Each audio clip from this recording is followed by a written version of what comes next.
final farewell today for a World War II veteran. Today, Sergeant Creed Shuey was laid to rest, decades after he died at a POW camp in the Philippines. Today, his remains were escorted from South Lawn Cemetery to his final resting place at the Arizona Veterans Memorial Cemetery in Marana. News 4 Tucson's Ali Potter was there for today's service as friends and family said goodbye to a war hero. Her story is new at 5. A hero, a prisoner of war, and a man who left his country. After 77 years, he's finally laid to rest in his home state of Arizona. Flags flew at half-staff, taps were played, and the community gathered, all to honor a soldier who was unknown for decades.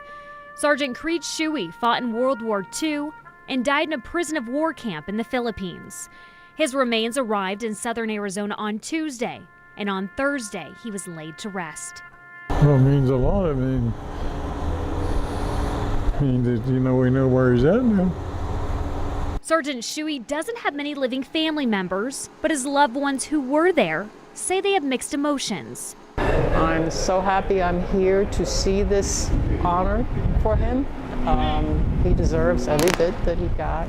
And of course, sad that he is not with us. His family doesn't know much about their soldier because they were just children when he went off to war at 17 years old.